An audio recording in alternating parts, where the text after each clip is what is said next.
Assalamualaikum warahmatullahi wabarakatuh.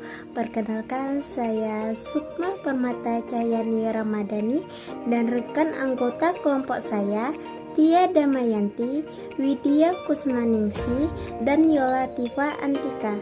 Kami dari kelompok 6 mata kuliah Praktikum Kimia Dasar 2, dosen pengampu Ibu Dr. Randa Fitri Revelita MSI.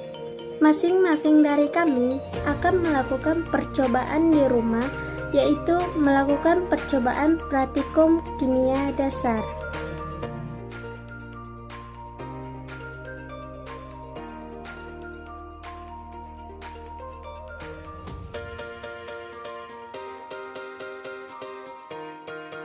Alat dan bahan yang kita butuhkan untuk percobaan koloid pelindung ini yaitu 3 gelas sampel, 1 gelas kecap, 1 gelas minyak, 1 gelas sabun, dan sendok, serta air. Koloid pelindung adalah koloid yang melindungi koloid lain supaya tidak mengalami koagulasi. Koloid pelindung membentuk lapisan di sekeliling partikel koloid yang lain sehingga melindungi koloid muatan koloid tersebut. Baiklah, saya Sukma Permata Cahyani Ramadhani, NIM 12010726254 akan melakukan percobaan koloid pelindung. Yang pertama, kita masukkan air biasa ke masing-masing gelas sampel dengan banyak yang sama.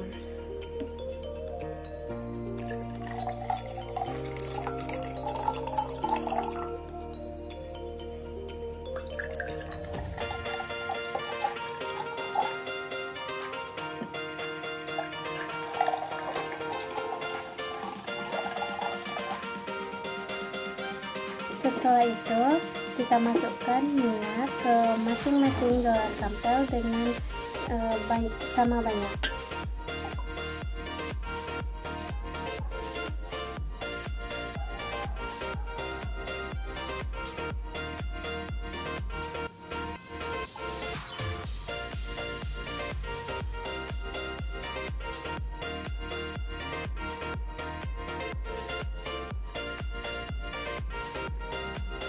Di sini air biasa dan minyak tidak menyatu. Pada masing-masing gelas sampel, air dan minyak tidak menyatu. Baiklah, pada gelas sampel pertama kita masukin kecap.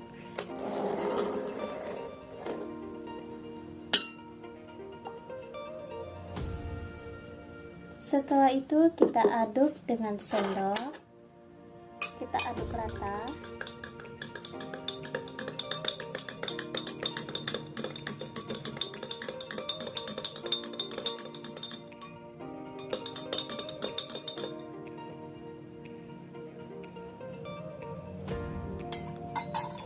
Di sini minyak dan air kecap tidak menyatu.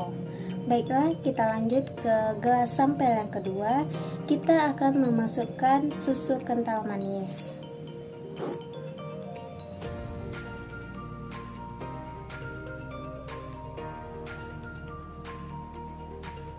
Kemudian kita aduk rata.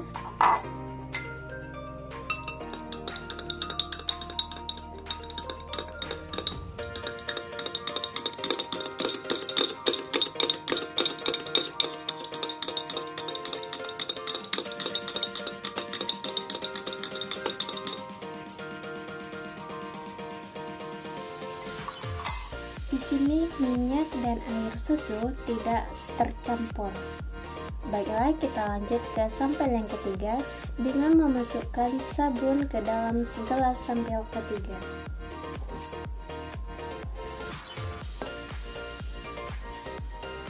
Setelah itu kita aduk dengan rata.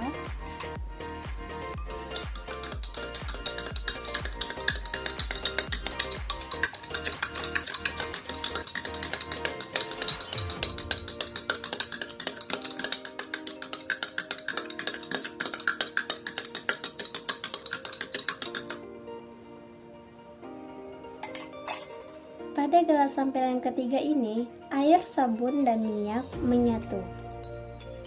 Pada sampel 1, kecap bukan merupakan koloid pelindung karena air dan minyak tidak bisa bersatu. Pada sampel 2, susu bukan merupakan koloid pelindung karena susu dan minyak tidak bisa bersatu. Pada sampel 3, sabun merupakan koloid pelindung karena sabun ini terdiri dari koloid liofil dan koloid liofob yang bisa menyatukan sabun dan minyak. Koloid dengan medium dispersi cair dibedakan menjadi koloid liofil atau suka cairan dan koloid liofob atau benci cairan. Jika medium dispersi air, maka dibedakan menjadi koloid hidrofil dan koloid hidrofob. Sabun termasuk koloid hidrofil, namun saat dimasukkan ke dalam air, sabun tersebut koloid asosiasi. Koloid asosiasi adalah koloid yang terbentuk ketika dilarutkan dalam air. Koloid asosiasi tersusun atas partikel yang terdiri dari gugus kepala yang bersifat hidrofil dan polar serta partikel gugus ekor yang bersifat hidrofob dan nonpolar. Ketika dilarutkan di dalam air, ekor asam stearat atau hidrofob saling berkumpul ke dalam air dan kepala stearat atau hidrofil menghadap ke air. Koloid asosiasi pada sabun di air membuatnya menjadi pengemulsi minyak dalam air. Gugus hidrofob akan menarik partikel minyak lalu mendispersikannya ke air.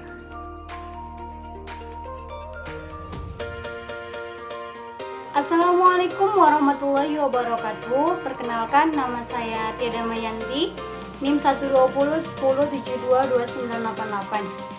Pada kesempatan kali ini saya akan membuat percobaan praktikum sederhana di rumah dengan konsep reaksi redoks.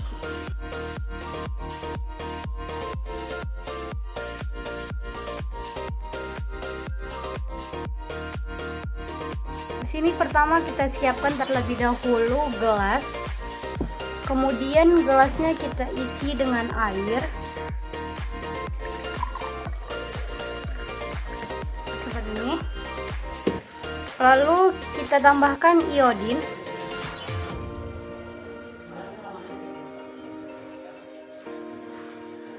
Setelah kita tambahkan iodin, kemudian kita masukkan vitamin C. Ini vitamin C-nya.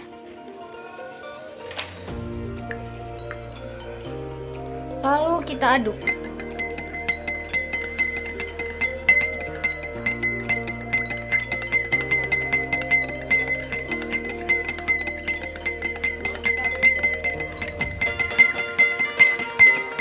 Ini airnya sudah mulai berubah ya menjadi bening. Dan air menjadi bening seperti ini. Mengapa air bisa menjadi bening?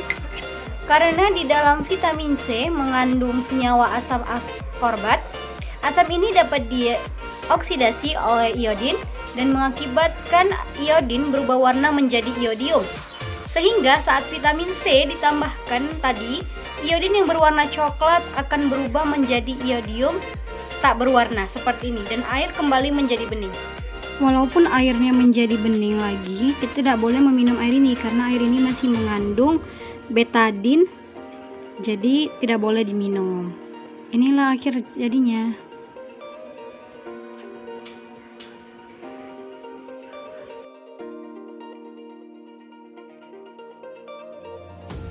Assalamualaikum warahmatullahi wabarakatuh.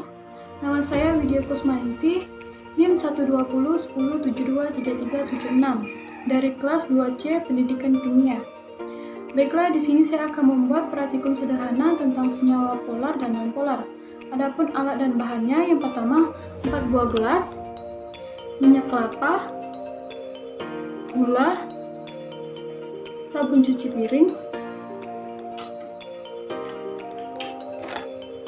pengaduk, mentega, dan air.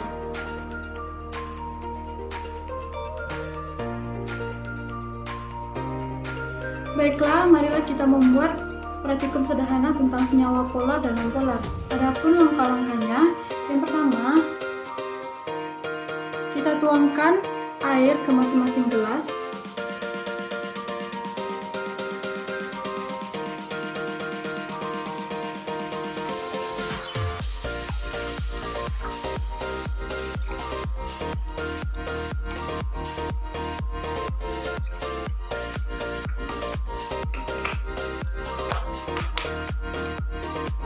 Untuk gelas yang pertama, kita akan menggunakan gula.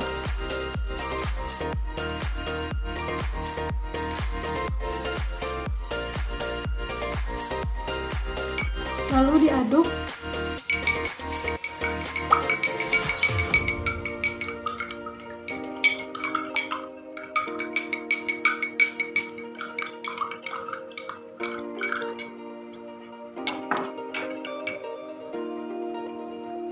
Jika sudah, kita amati apakah gula larut dalam air. Untuk percobaan yang kedua, kita menggunakan minyak kelapa. Kita tuangkan ke dalam gelas yang kedua secukupnya.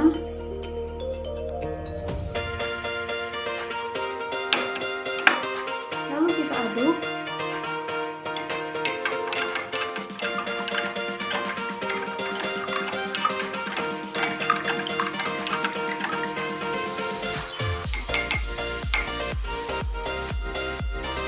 Jika sudah, kita amati apakah minyak kelapa larut dalam air. Untuk percobaan yang ketiga, kita menggunakan mentega.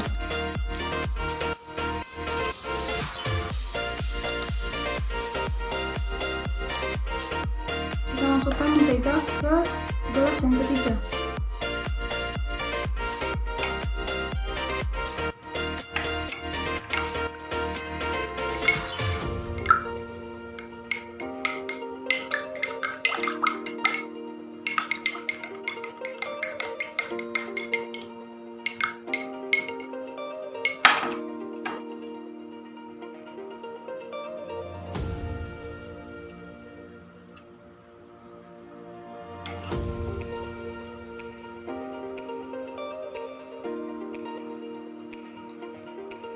Lalu kita amati apakah mentega larut dalam air. Untuk percobaan yang keempat, kita menggunakan sabun cuci piring. Kita masukkan ke dalam gelas yang keempat.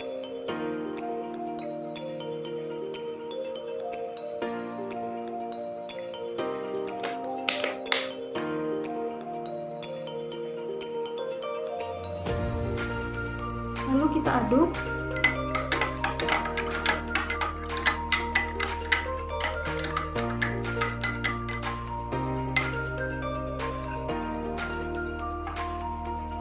Jika sudah, kita amati apakah sabun cuci piring larut dalam air. Pada gelas yang pertama berisi gula dan air. Di sini kita dapat melihat bahwa gula dapat larut dalam air.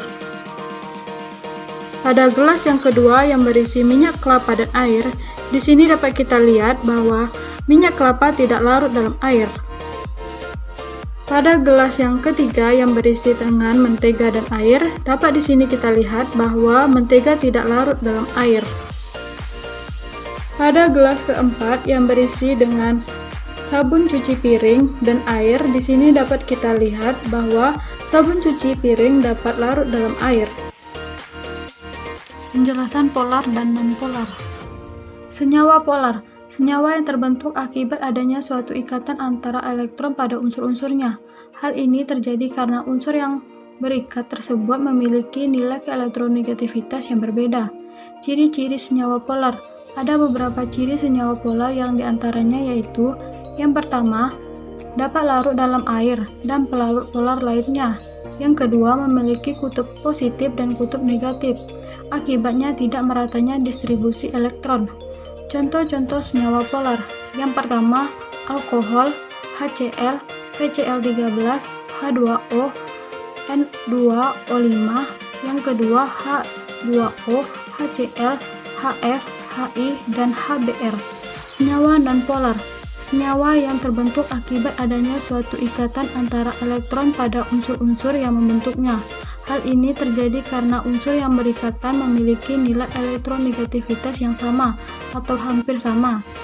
Ciri-ciri senyawa nonpolar. Yang pertama, tidak larut dalam air dan pelarut polar lainnya. Yang kedua, tidak memiliki kutub positif atau kutub negatif. Akibatnya meratanya distribusi elektron. Contoh-contoh senyawa nonpolar. Yang pertama, Cl12, PCl15, H2N2. Yang kedua, O2, CO2, CH4, dan Cl2. Baiklah, pada percobaan ini dapat kita simpulkan bahwa gula dan sabun cuci piring merupakan senyawa polar, sedangkan minyak kelapa dan mentega merupakan senyawa nonpolar. Baiklah, terima kasih sudah menonton video praktikum tentang senyawa polar dan nonpolar. Saya ucapkan wabillahi taufiq wal hidayah. Wassalamualaikum warahmatullahi wabarakatuh.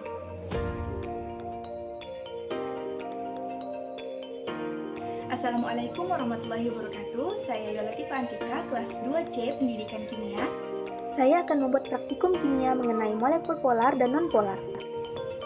Baiklah, di sini bahan yang kita gunakan adalah es batu, kemudian minyak, dan air.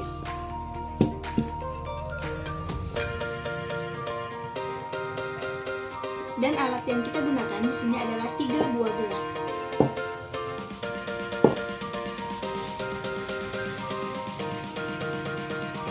Langkah kerjanya yaitu gelas pertama kita isi air hingga penuh. Kemudian isi gelas kedua dengan setengah air dan setengah minyak.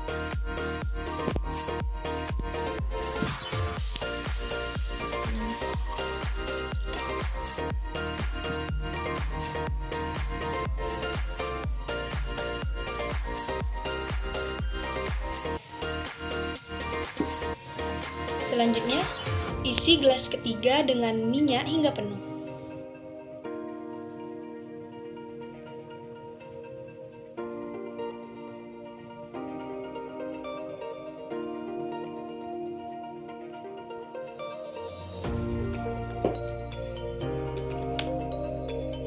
Langkah selanjutnya, kita masukkan es batu ke dalam masing-masing gelas.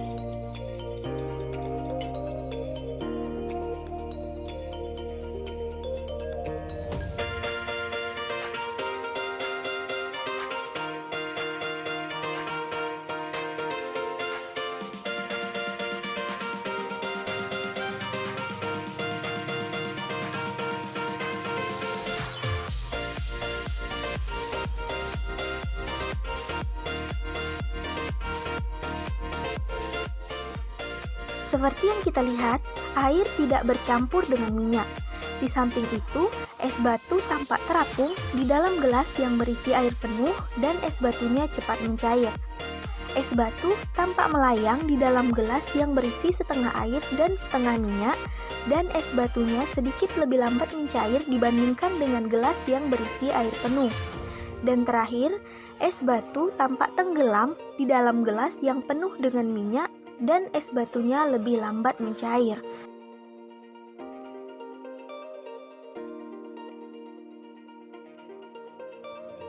Hal ini terjadi dikarenakan air dan minyak tidak bisa bercampur karena sifat molekulnya yang berbeda. Molekul air adalah molekul polar, artinya salah satu ujung molekul memiliki muatan positif dan ujung lainnya memiliki muatan negatif, sehingga molekul air selalu berikatan. Sedangkan minyak memiliki jenis molekul nonpolar. Molekul ini hanya bisa bersatu dengan molekul nonpolar lainnya, sehingga air dan minyak tidak dapat bersatu dikarenakan masing-masing dari mereka memiliki molekul yang berbeda dan tidak bisa mengikat. Setiap molekul air terdiri dari satu atom oksigen yang berikatan dengan dua atom hidrogen. Fakta ini tercermin dalam formula kimia untuk air adalah H2O.